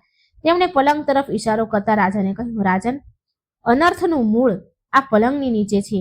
આને હટાવો. રાજાએ તરત સેવકોને બોલાવીને પલંગ હટાવ્યો. પલંગ હટાવવાનો આદેશ આપ્યો. જેવો પલંગ હટાવવામાં આવ્યો ત્યાંનો નજારો જોઈને બધા કંપી ઉઠ્યા. ત્યાં ખૂણામાં એક કાળા કપડામાં લપેટેલાઈ એક ડરામણી ઢીંગલી રાખેલી હતી. જેના પર લાલ રંગથી થોડા અજીબ નિશાન બનાવેલા હતા અને તેમાં ઘણી સોયો ખૂંપેલી હતી. આ એ જ ઢીંગલી હતી જે રાજકુમારીની દાસીએ ત્યાં છુપાવી હતી. મહાત્માએ રાજાને તેનો હાથ લગાવવાની ના પાડી. તેમણે પોતાની જોડીમાંથી ચીપિયો કાઢ્યો અને તે ઢીંગલીને ઉપાડી તેમણે કહ્યું, જુઓ રાજન, આજ છે તે કાળું જાદુ જે રાણીના પ્રાણનો તરસ્યો બનેલો છે. જેમ જેમ આ ઢીંગલીને કષ્ટ આપવામાં આવી રહ્યું હતું, તેમ તેમ રાણી સુશીલાને પીડા થઈ રહી હતી. જો આજે રાત્રે આ ઢીંગલી અહીં રહેતે તો કદાચ કાલનો સૂરજ રાણી ન જોઈ શકત. મહાત્માએ તરત કક્ષની વચ્ચે એક નાનો હવન કુંડ બનાવ્યો. તેમણે તે ઢીંગલીને તે કુંડમાં નાખી અને જોર જોરથી ભગવાન વિષ્ણુના નરસિંહ અવતારના મંત્રનો જાપ કરવા લાગ્યા. જેવી તેમણે ઢીંગલીમાં આગ લગાવી, તેમાંથી અજીબ તડતડવાનો અવાજ આવવા લાગ્યો અને કાળો ધુમાડો નીકળવા લાગ્યો. જેમ જેમ ઢીંગલી બળીને રાખ થઈ રહી હતી, પલંગ પર સૂતેલી સુશીલાનો ચહેરાનો તણાવ ઓછો થઈ જઈ રહ્યો હતો. તેના શ્વાસ જે અત્યાર સુધી ભારે હતા તે હવે શાંત થવા લાગ્યા. થોડી જ વારમાં ઢીંગલી પૂરી રીતે બળીને રાખ થઈ ગઈ. મહાત્માએ તે રાખને એક પોટલીમાં બાંધી લીધી અને રાજાને કહ્યું, રાજન, આને તરત રાજ્યની બહાર વહેતા જળમાં પ્રવાહિત કરી દો. સંકટ ટળી ગયું છે. ભગવાન વિષ્ણુએ પોતાના ભક્તની રક્ષા કરી લીધી છે. ત્યારે જ સુશીલાએ ધીરેથી પોતાની આંખ ખોલી અને તેને મહેસૂસ થઈ રહ્યું હતું જાણે તેની છાતી પરથી કોઈ ખૂબ ભારે બોજ હટાવી લેવામાં આવ્યો હોય. તેણે ચારે તરફ જોયું અને રાજાને પોતાની પાસે જોઈને રાહતનો શ્વાસ લીધો. સુશીલાને હોશમાં જોઈને રાજા અને રાણી દેવયાનીનો ખુશીનો પાર ન રહ્યો. રાજાએ મહાત્માના ચરણ પકડી લીધા અને કહ્યું, મહારાજ, તમે આજે મારા વંશને બચાવી લીધું. હું તમારો ઋણી રહીશ, પરંતુ મને એ જણાવો કે મારા મહેલમાં એવો કયો શત્રુ છુપાયેલો છે જે મારા ઘરનો વિનાશ ઈચ્છે છે. મને તેનું નામ જણાવો, હું તેને મૃત્યુ દંડ આપીશ. મહાત્માએ શાંત ભાવથી કહ્યું, રાજન, ક્રોધ ન કરો. શત્રુ બહારનો નહીં, પરંતુ તમારા પોતાના જ ઘરનો છે. પરંતુ અત્યારે પણ તેનું નામ ઉજાગર કરવાનો સમય નથી આવ્યો. પાપનો ઘડો જ્યારે ભરાઈ જશે તો તેની પોતાની મેળ જ ફૂટશે. અત્યારે તમારે રાણી સુશીલાની સુરક્ષા હજુ કડક કરવી પડશે. તેને નકારાત્મક ઉર્જાથી બચાવવા માટે તેના ગળામાં આ રક્ષા સૂત્ર બાંધી દો. મહાત્માએ એક અભિમંત્રિત દોરો સુશીલાના કાંડા પર બાંધી દીધો. બીજી બાજુ રાજકુમારીઓ પોતાના કક્ષમાં બેસીને એ બધું જાણી રહી હતી. ત્યાં શું થઈ રહ્યું છે? જ્યારે તેમને ખબર પડી કે મહાત્માએ ઢીંગલી શોધી લીધી છે અને તેને સળગાવી દીધી છે, તો તેના ડરના માર્યા હાથ પગ થરથર કાંપવા લાગ્યા. મૃણાલીનો ચહેરો પણ પડી ગયો. તે જાણતી હતી કે કાળા જાદુનો નિયમ હોય છે કે જો તે કપાઈ જાય તો તેની ઉલટી અસર કરવાવાળા પણ થઈ શકે છે. તેની ઉલટી અસર પણ થવા લાગે છે. રાજકુમારીઓને હવે ડર સતાવતો હતો, ક્યાંક રાજાને તેમના વિશે ખબર ન પડી જાય. તે રાત્રે મહેલમાં તો શાંતિ થઈ ગઈ, પરંતુ રાજકુમારીઓની ઊંઘ ઉડી ગઈ. મૃણાલિનીએ પોતાની બહેનને કહ્યું, આપણે માંડ માંડ બચ્યા છીએ. જો પિતાજીને ખબર પડી ગઈ હોત કે એ ઢીંગલી આપણે રાખી હતી તો આપણને જીવતા જ દિવાલમાં ચણાવી દેત. આપણે હવે થોડા દિવસો સુધી શાંત રહેવું પડશે. કોઈ પણ એવું કામ નથી જેથી કોઈને શંકા જાય આપણા ઉપર. આવતા અઠવાડિયા સુધી મહેલમાં બધું ઠીક ચાલ્યું. સુશીલા હવે પૂરી રીતે સ્વસ્થ હતી. તે રોજ નિયમિત બૃહસ્પતિ દેવની પૂજા કરતી અને વિષ્ણુ સહસ્ત્ર નામનો પાઠ કરતી. તેનું તેજ દિવસે દિવસે વધતું જઈ રહ્યું હતું. રાજા વિક્રમાદિત્યે મહેલની સુરક્ષા એટલી કડક કરી દીધી હતી કે હવે પરિંદા પણ ત્યાં ફરકી નહોતા શકતા. પરંતુ બુરાઈ એટલી આસાનીથી હાર ક્યાં માને છે? સમય વીત્યો. સુશીલાના પ્રસૂતિનો સમય નજીક આવ્યો. 9 મહિના પૂરા થવાના હતા. રાજવૈદ્યે જણાવ્યું કે કોઈ પણ દિવસે બાળકનો જન્મ થઈ શકે છે. મહેલમાં એક અલગ જ ઉત્સાહ હતો, પરંતુ આ જ ઉત્સાહની વચ્ચે એક નવી મુસીબત દસ્તક દેવાની હતી. આ વખતે હુમલો કોઈ માણસનો નહીં, પરંતુ કુદરતનો થવાનો હતો, અથવા એમ કહીએ કે પરિસ્થિતિનો થવાનો હતો. જે દિવસે સુશીલાએ પ્રસૂતિ પીડા એને શરૂ થઈ સુશીલાને, તે જ રાતે રાજ્યમાં એક ભયંકર તોફાન આવ્યું. એવું તોફાન જે પહેલા ક્યારેય નહોતું આવ્યું. વીજળી કડકી રહી હતી, મુશળધાર વરસાદ થઈ રહ્યો હતો, મહેલના દીવા ઓલવાઈ રહ્યા હતા, અને આ જ અંધારા અને તોફાની રાત્રે સુશીલાને દર્દ થવા લાગ્યું. પ્રસૂતિની પીડા ઉપડી. રાતે પ્રકૃતિનું રૌદ્ર રૂપ જોઈને એવું લાગી રહ્યું હતું જાણે પ્રલય આવી ગયો હોય. હવાઓ એટલી તેજ હતી જે મહેલના મજબૂત થાંભલા પણ કાપી રહ્યા હતા. વાદળોના ગડગડાટથી લોકોના દિલ બેસી રહ્યા હતા. રાજા વિક્રમાદિત્ય પોતાના કક્ષમાં ટહેલી રહ્યા હતા, બેચેનીથી આટા મારી રહ્યા હતા. તેમની નજર વારંવાર તે કક્ષના બંધ દરવાજા પર જઈ રહી હતી, જ્યાં સુશીલા પ્રસૂતિ પીડા સામે ઝૂમી રહી હતી. રાજવૈદ અને અનુભવી દાઈઓ અંદર હતી, પરંતુ સમય વીતતો જઈ રહ્યો હતો અને કોઈ ખબર નહોતી આવી. રાણી દેવયાની પણ અંદર જ હતી. સુશીલાનો હાથ પકડી તેને હિંમત આપી રહી હતી. સુશીલાનું શરીર દર્દથી દુઃખથી તૂટી રહ્યું હતું, પરંતુ તેના હોઠ પર માત્ર એક જ નામ હતું, હે નારાયણ, હે મધુસૂદન. બહાર વીજળીનો ચમકારો દરેક વખતે ઓરડાને રોશન કરી દેતો હતો અને સુશીલાના ચહેરા પર છવાયેલી વેદના સ્પષ્ટ દેખાઈ રહી હતી. દાઈઓના ચહેરા પર ચિંતાની રેખાઓ હતી. તેમાંથી એક દાઈ ધીરેથી રાણી દેવયાનીને કહે છે, મહારાણી, સ્થિતિ ખૂબ જટિલ છે. બાળક ગર્ભમાં પોતાની જગ્યા બદલી રહ્યું છે. જો જલ્દી જ પ્રસૂતિ નહીં થાય તો મા અને બાળક બંનેના પ્રાણને ખતરો થઈ શકે છે. આ સાંભળીને રાણી દેવયાની ગભરાઈ ગઈ, પરંતુ તેણે સુશીલાને આ મહેસૂસ ન થવા દીધું. તેણે સુશીલાના માથ પર હાથ ફેરવતા કહ્યું, હિંમત ન હાર સુશીલા, ભગવાન વિષ્ણુ તારી પરીક્ષા લઈ રહ્યા છે. બસ થોડી પળ અને પછી તારા ખોળામાં ખુશીઓ હશે. ત્યારે જ આકાશમાં ખૂબ ભયંકર વીજળી કડકી. તેનો અવાજ એટલો તેજ હતો કે લાગ્યું કે જાણે આકાશ ફાટી રહ્યું હોય, અને ઠીક તે જ ક્ષણે મહેલના તે કક્ષમાંથી એક નવજાત શિશુના રડવાનો અવાજ ગુંજ્યો. ઉવા ઉવા ઉવા ઉવાનો અવાજ તે તોફાની રાત્રે સંગીતની જેમ ગુંજ્યો અને ત્યારે જ એક ચમત્કાર થયો. જેવો બાળકે જન્મ લીધો અને તેની પહેલી કિલકારી ગુંજી, બહાર ચાલી રહેલું ભયંકર તોફાન એક જ પળમાં શાંત થઈ ગયું. જે હવાઓ ઝાડને ઉખાડવા પર તુલી હતી તે હવે મંદ મંદ શીતળ લહેરમાં બદલાઈ ગઈ. મુશળધાર વરસાદ રોકાઈ ગયો અને વાદળોની વચ્ચેથી પૂનમનો ચાંદ નીકળી આવ્યો. પ્રકૃતિમાં આવેલો આ અચાનક બદલાવ જોઈને દરેક કોઈ હેરાન રહી ગયું. એવું લાગી રહ્યું હતું કે જાણે પ્રકૃતિ સ્વયં તે બાળકના સ્વાગતમાં શાંત થઈ ગઈ હોય. અંદર દાયણો ખુશીથી બૂમ પાડતા પાડતા કહે છે, વધાઈ હો મહારાણી, તમને બધાઈ હો. સુશીલાએ એક અત્યંત તેજસ્વી પુત્રને જન્મ આપ્યો છે. સુશીલા જે દર્દથી નિઢાલ થઈ ચૂકી હતી, તેણે જેવો જ પુત્ર શબ્દ સાંભળ્યો તેના ચહેરા પર એક દિવ્ય મુસ્કાન આવી. તેણે પોતાની અડધી ખુલેલી આંખોથી પોતાના દીકરાને જોવાની કોશિશ કરી. દાયણોએ બાળકને સાફ કરીને પીળા રંગના રેશમી વસ્ત્રમાં લપેટ્યું અને તેને સુશીલાના ખોળામાં મૂકી દીધું. બાળકનો ચહેરો સૂર્ય સમાન ચમકી રહ્યો હતો. તેની આંખોમાં એક અજીબ ઊંડાણ હતું. રાણી દેવ્યાનીએ તરત બહાર જઈને રાજા વિક્રમાદિત્યને ખુશખબરી આપી, મહારાજ, તમારી મનોકામના પૂરી થઈ. ભગવાન વિષ્ણુની કૃપાથી તમને પુત્ર રત્નની પ્રાપ્તિ થઈ છે. રાજા વિક્રમાદિત્ય આ સાંભળતા જ શુદ્ધ બુદ્ધ ખોઈ બેઠા. તેઓ ખુલ્લા પગે જ દોડતા કક્ષની અંદર આવ્યા. જ્યારે તેમણે સુશીલાના ખોળામાં તે નાનકડા બાળકને જોયું તો તેમની આંખોમાંથી અવિરલ આંસુ ધારા વહેવા લાગી. રાજાએ કાપતા હાથોથી પોતાના દીકરાને ખોળામાં ઉઠાવ્યો. તેમણે જોયું કે બાળકના જમણા પગના તળિયામાં શંખ અને ચક્રના નિશાન બનેલા છે.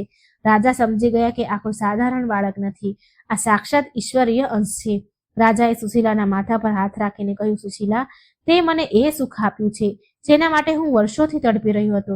આજે મારું જીવન સફળ થઈ ગયું. મહેલમાં ખુશીઓ મનાવવામાં આવી. શંખ અને ઘંટડીઓના અવાજથી પૂરું વાતાવરણ ગુંજી ઉઠ્યું. પરંતુ મહેલના એક ભાગમાં હજુ પણ માતમ છવાયેલો હતો. રાજાની પાંચેય પુત્રીઓના કક્ષમાં સન્નાટો હતો. મૃણાલીની બારીમાંથી બહાર જોઈ રહી હતી. મૃણાલી બારીની બહાર જોઈ રહી હતી. તેણે તોફાનને શાંત થતા અને મહેલમાં સળગતા દીવાઓ જોયા. તેની આંખોમાં ઈર્ષાની આગ સળગી. તેની નાની બહેને ડરતા ડરતા પૂછ્યું, દીદી, હવે શું થશે? છોકરો થઈ ગયો. પિતાજી હવે આપણને પૂછશે પણ નહીં. બધું રાજ્ય, બધું ધન તેને જ મળી જશે. મૃણાલિનીએ દાંત પીસતા કહ્યું, અત્યારે તો બસ જન્મ થયો છે, હજુ તેનું નામકરણ બાકી છે, તેનું મોટું થવું બાકી છે. જીવનમાં ઘણી દુર્ઘટનાઓ થાય છે, આપણે હાર નહીં માનીએ. બીજા દિવસે સવાર થતાં જ પૂરા રાજ્યમાં ઉત્સવ શરૂ થયો. રાજાએ ઘોષણા કરાવી દીધી કે તેમના પુત્રના જન્મની ખુશીમાં 7 દિવસ સુધી રાજ્યમાં કોઈ પણ ભૂખ્યું નહીં સૂવે અને ખજાનો ખોલી દીધો. સુશીલા હવે રાજમાતા સન્માનની હકદાર હતી. તેને જે સન્માન મળી રહ્યું હતું તે અદ્ભુત હતું. છઠ્ઠા દિવસે છઠ્ઠીનું પૂજન રાખવામાં આવ્યું. તે દિવસે બાળકને નવડાવી ધોવડાવીને નવા વસ્ત્ર પહેરાવવામાં આવ્યા. વિધિ વિધાનથી પૂજા થઈ. પંડિતોએ બાળકની કુંડળી બનાવી. કુંડળી જોતા જ રાજ જ્યોતિષોના ચહેરા પર આશ્ચર્ય અને ખુશીના ભાવ આવી ગયા.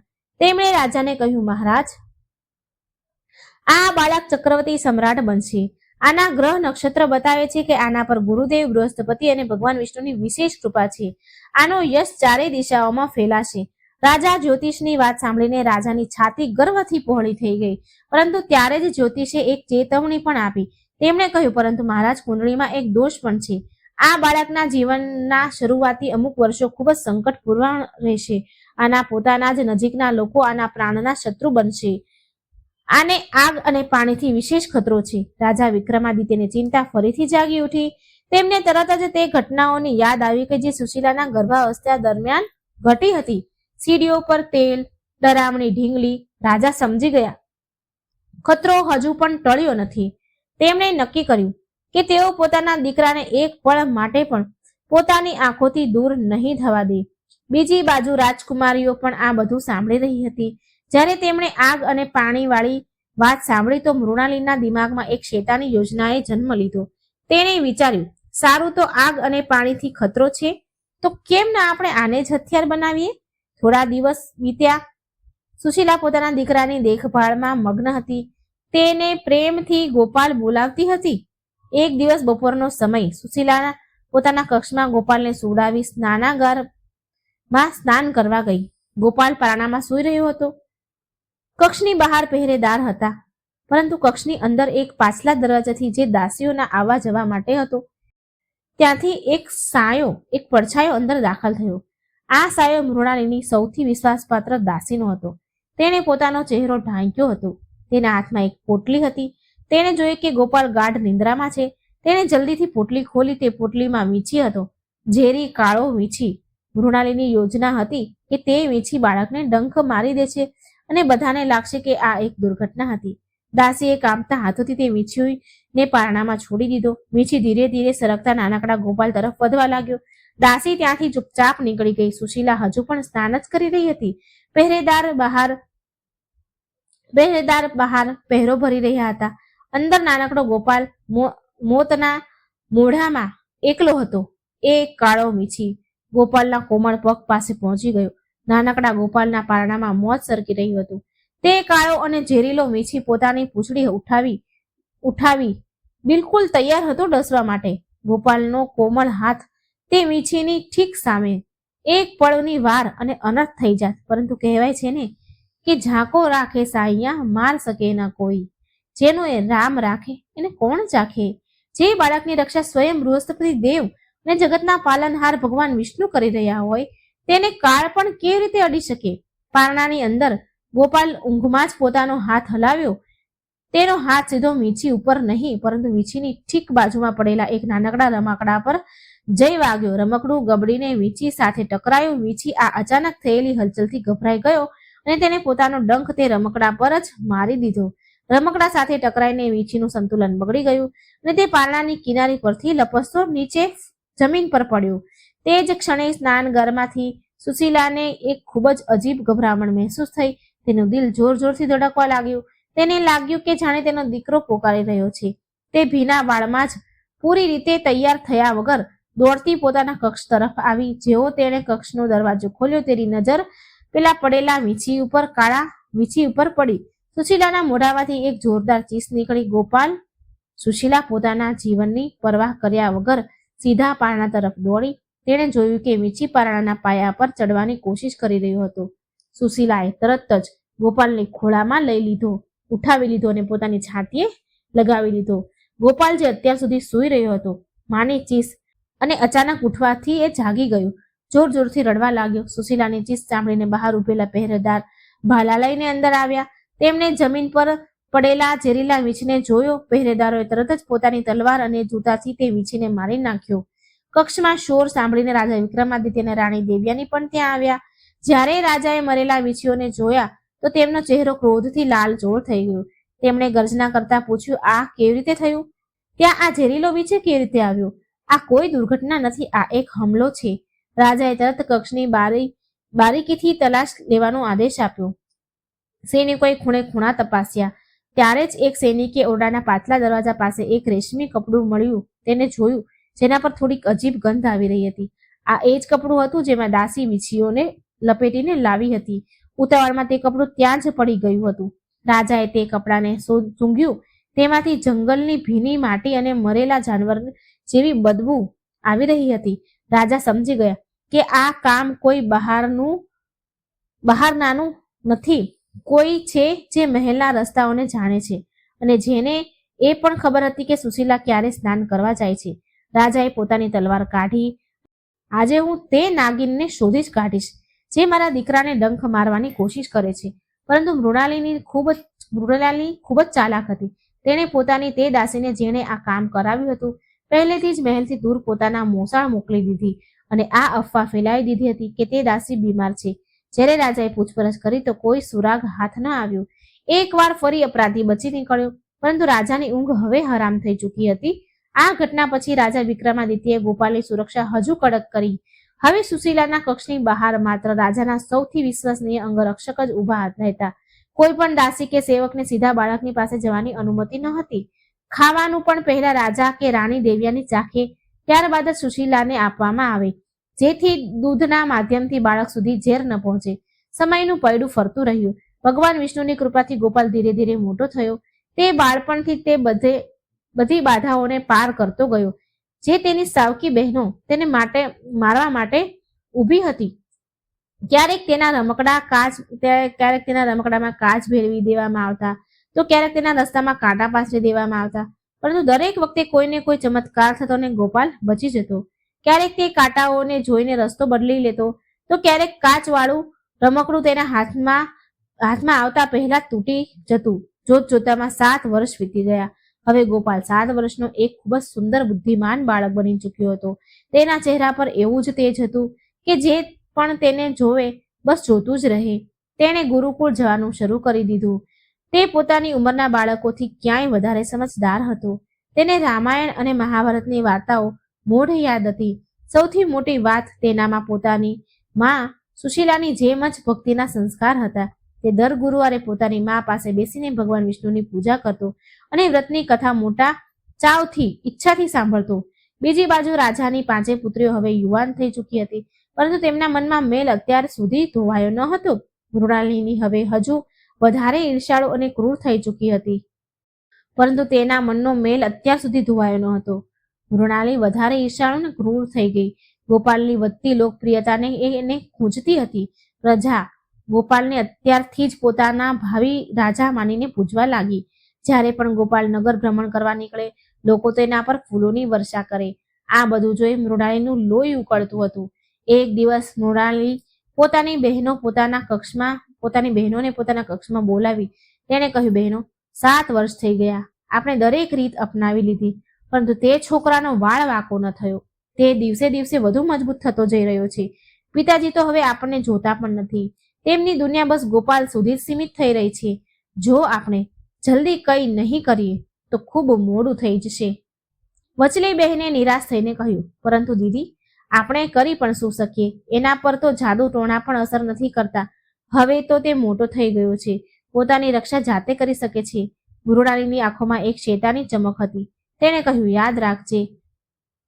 યાદ છે રાજા જ્યોતિષે તેના જન્મ સમયે શું કહ્યું હતું? તેને પાણીથી ખતરો છે, જળ જ તેનો કાળ છે. હવે ગરમીઓ શરૂ થઈ રહી છે, કેમ ના આપણે ભવિષ્યવાણીને સાચી કરી બતાવીએ? બધાએ ઉત્સુકતાથી પૂછ્યું, કેવી રીતે દીદી? મૃણાલિની બોલી, પોતાની યોજના સમજાવી. આપણે પિતાજીને કહીશું કે ગોપાલનું મન ભણવામાં લાગી રહ્યું છે, તેને થોડું મનોરંજન જોઈએ. આપણે તેને નદી કિનારે અને વન ભોજન માટે લઈ જવો જોઈએ. પ્રસ્તાવ રાખીશું આપણે આવો. પિતાજી વ્યસ્ત રહે છે, તેઓ જઈ નહીં શકે. માં સુશીલા અને મોટી માં દેવ્યાની પણ આપણને કોઈ બહાને મહેલમાં જ રોકી લઈશું. બંને માને આપણે મહેલમાં જ રાખીશું. આપણે કહીશું કે અમે પોતાના નાના ભાઈ સાથે સમય વિતવા ઈચ્છીએ છીએ. અમારી વચ્ચે પ્રેમ વધવો જોઈએ. પિતાજી તો એ જ ઈચ્છે છે કે આપણે બધા હળી મળીને રહીએ. તેઓ ના નહીં પાડે. યોજના પાક્કી થઈ ગઈ. બીજા દિવસે સવારે 5 બહેનો ખૂબ જ પ્રેમ અને દુલારનું નાટક કરતા રાજા વિક્રમાદિત્ય પાસે ગઈ. મૃણાલિનીએ ખૂબ જ મીઠા સ્વરે કહ્યું, પિતાજી, અમે વિચારતા હતા કે ગોપાલ રાત દિવસ ભણવામાં લાગેલો રહે છે. બિચારો થાકતો નથી શું? આજે મોસમ ખૂબ સરસ છે, હવામાન ખૂબ સરસ છે. જો તમારી આજ્ઞા હોય તો અમે ગોપાલને નગરની બહાર યમુના નદીના કિનારે લઈ જઈએ શેર કરવા માટે. અમે બધા ભાઈ બહેન મળીને રમીશું, ભોજન કરીશું, શાંત થતા પાછા આવી જઈશું. રાજા વિક્રમાદિત્ય પોતાની દીકરીઓના મોઢે આવી વાત સાંભળીને ગદગદ થઈ ગયા. તેમને લાગ્યું કે સમયની સાથે તેમની દીકરીઓના મનમાં ગોપાલ માટે પ્રેમ જાગી ગયો છે. રાજા તો હંમેશાથી એ જ ઈચ્છતા હતા કે તેમનો પરિવાર એક થઈ જાય. રાજાએ ખુશ થઈને કહ્યું, આ તો ખૂબ સારી વાત છે. તમે લોકો જરૂર જાઓ, પરંતુ ધ્યાન રાખજો, નદી ઊંડી છે, ગોપાલને પાણી પાસે એકલો ના છોડતા. મૃણાલીએ મનોમન હસતા કહ્યું, જી પિતાજી, અમે તેનું પૂરું ધ્યાન રાખીશું. સુશીલાનું મન નહોતું માની રહ્યું, પરંતુ જ્યારે તેને ખબર પડી કે ગોપાલ પોતાની બહેનો સાથે જઈ રહ્યો છે, તો તેને ગભરામણ થવા લાગી. તેણે રાજાને કહ્યું, મહારાજ, શું આ ઉચિત રહેશે? ગોપાલ હજુ નાનો છે અને નદીઓ તોફાને ચડેલી છે. રાજાએ તેને સમજાવ્યું, સુશીલા, તું શું કામ વ્યર્થમાં ચિંતા કરે છે? તેઓ તેની બહેનો છે, અને પછી હું સાથે અંગરક્ષક પણ મોકલીશ. તેમની આપસમાં હળવા મળવાનો મોકો આપ. તે લોકોને આપસમાં રમવાનો મોકો આપ. આનાથી પરિવારમાં શાંતિ આવશે. સુશીલા રાજાની આજ્ઞા ટાળી ન શકી. તેણે ગોપાલને તૈયાર કર્યો, પીળા ધોતી પહેરાવી અને માથા પર કેસરનું તિલક લગાવ્યું. તેણે ગોપાલના કાંડા પર બાંધાયેલું રક્ષાસૂત્ર કસી દીધું અને ગળે લગાવીને કહ્યું, બેટા, નદીથી વધારે પાસે ન જતો અને તારી દીદીઓનું કહેવું માનજે. ગોપાલે હસતા હસતા માના ચરણ સ્પર્શ કર્યા અને કહ્યું, માં તમે ચિંતા ન કરો, હું સાંજ સુધીમાં પાછો આવી જઈશ. ગોપાલ પોતાની બહેનો સાથે રમવા રથમાં બેસી ગયો. મહેલમાંથી નીકળ્યા. રાજાએ સુરક્ષા માટે 4 ઘોડેસવાર સૈનિકો સાથે મોકલ્યા, પરંતુ મૃણાલિનીએ આનો પણ તોડ વિચારી રાખ્યો હતો. જેવો તેઓ જંગલના રસ્તા પર પહોંચ્યા, મૃણાલીએ સૈનિકોને કહ્યું, સૈનિકો, તમે લોકો અહીં જ રોકાઓ અને અમારા પાછા આવવાની રાહ જુઓ. અમે નદી કિનારે એકાંતમાં અમારા ભાઈ સાથે રમવા ઈચ્છીએ છીએ. તમારી સાથે હોવાથી ગોપાલ ખુલીને રમી નહીં શકે. અમે બસ થોડે દૂર જઈ રહ્યા છીએ. સૈનિક રાજકુમારીની આજ્ઞા ટાળી શકતા ન હતા, અને તેમ પણ નદીનો કિનારો ત્યાંથી દેખાઈ રહ્યો હતો. સૈનિકોએ વિચાર્યું કે થોડી જ દૂરીની તો વાત છે, એટલે તેઓ ત્યાં જ રોકાઈ ગયા. હવે ગોપાલ પોતાની 5 બહેનો સાથે એકલો હતો. નદીનું પાણી ઊંડું અને તેજ હતું. બપોરનો સન્નાટો છવાયેલો હતો. મૃણાલિની ગોપાલનો હાથ પકડી તેને નદીના બિલકુલ કિનારે લઈ ગઈ. તેને કહ્યું, ગોપાલ, જો પાણીમાં કેટલી સુંદર માછલીઓ છે, આવ આપણે તેને પકડીએ. ગોપાલ માસુમિયતથી પાણીમાં ઝૂકીને જોવા લાગ્યો. પાણીની નીચે લીલ જામી હતી અને પ્રવાહ ખૂબ તેજ હતો. ગોપાલને જરા પણ અંદાજ ન હતો કે તેની પાછળ ઊભેલી તેની પોતાની જ બહેન તેને ધક્કો મારવા માટે તૈયાર ઊભી છે. મૃણાલિનીએ પોતાની બીજી બહેનોને ઈશારો કર્યો. તેણે ચારે તરફ નજર દોડાવીને કોઈ ન હતું. મૃણાલીએ એક ઊંડો શ્વાસ લીધો, પોતાના બંને હાથ ગોપાલની પીઠ પર રાખ્યા અને પૂરી તાકાતથી તેને નદીમાં ધક્કો મારી દીધો. ઓ માં! ગોપાલના મોઢામાંથી બસ એટલું જ નીકળ્યું અને તે છપાક દઈને ઊંડા પાણીમાં જઈ પડ્યો. પાણીનો પ્રવાહ તેને પળભરમાં જ કિનારાથી દૂર લઈ ગયો. ગોપાલે હાથ પગ મારવાની કોશિશ કરી, પરંતુ તે નાનો હતો અને પાણીની તાકાત ખૂબ વધારે હતી. તે ડૂબવા લાગ્યો. તેની પીળી ધોતી પાણીમાં લહેરવામાં ક્યાંક ઓઝલ થઈ ગઈ. પાણીની લહેરોમાં ઓઝલ થવા લાગી. કિનારે ઉભેલી 5 બહેનો આ નજારો જોઈ રહી હતી. તેમના ચહેરા પર ક્રૂર હસી હતી. મૃણાલીએ કહ્યું, આખરે આજે આપણો કાંટો હંમેશા માટે નીકળી જ ગયો. હવે જઈને પિતાજીને કહીશું કે ગોપાલનો પગ લપસી ગયો અને તે ડૂબી ગયો. અમે રડવાનું આપણે નાટક કરી દઈશું અને બધા માની જશે. નદીની તેજ ધાર ગોપાલને વહાવીને લઈ જઈ રહી હતી. પાણી તેના નાક અને મોઢામાં ભરાઈ ગયું. ગોપાલે ખૂબ હાથ પગ માર્યા, પરંતુ પાણીની તાકાત આગળ તે બેબસ હતો. ડૂબતા ગોપાલને પોતાની મા સુશીલાની શીખ યાદ આવી. તેણે મનોમન પોકાર્યા ભગવાન વિષ્ણુને, હે વિષ્ણુ ભગવાન, હે ગુરુ બૃહસ્પતિ, મારી રક્ષા કરો.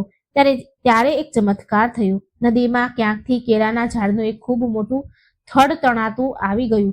બૃહસ્પતિવારના વ્રતમાં એક કેળાના વૃક્ષની જ પૂજા થાય છે, અને આજે તે જ કેળાના થડે ગોપાલ માટે જીવનનું રક્ષક બની ગયું. ગોપાલે તરફડતા તે થડને કસીને પકડી લીધું. તે થડ તેને વહાવતા નદીના બીજા કિનારે લઈ ગયું, જ્યાં પાણીનો પ્રવાહ ઓછો હતો. કિનારે એક ખૂબ જ તેજસ્વી વૃદ્ધ સાધુ બેઠા હતા.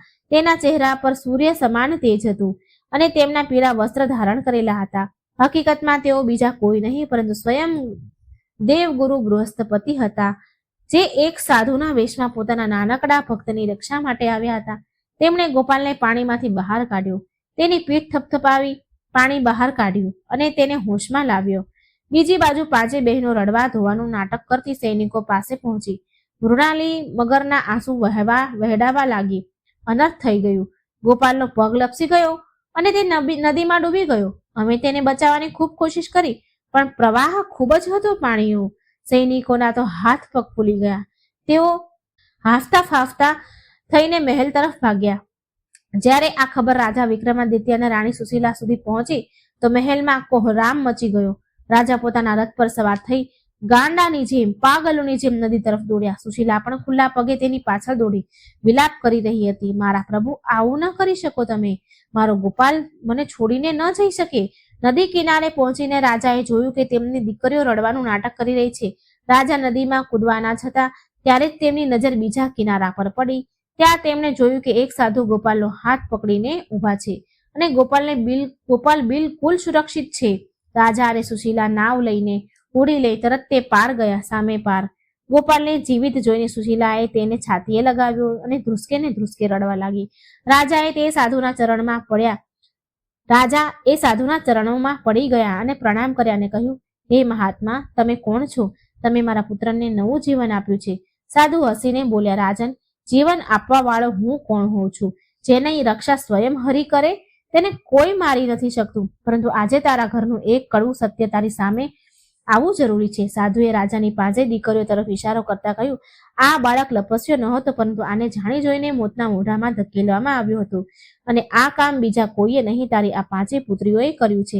આ સાંભળતા જ રાજા વિક્રમાદિત્યના પગ નીચેથી જમીન સરકી ગઈ.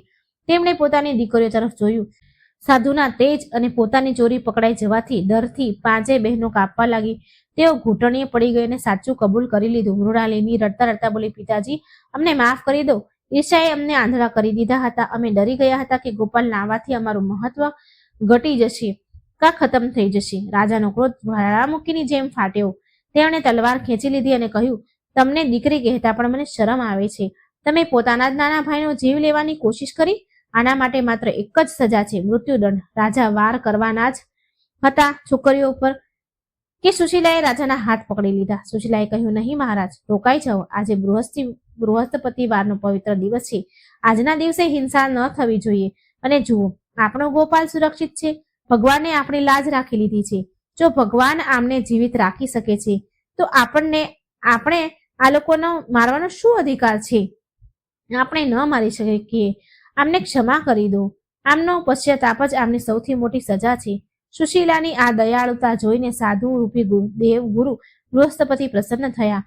તેઓ પોતાના અસલ દિવ્ય રૂપમાં પ્રગટ થયા. ચારે તરફ પ્રકાશ ફેલાયો.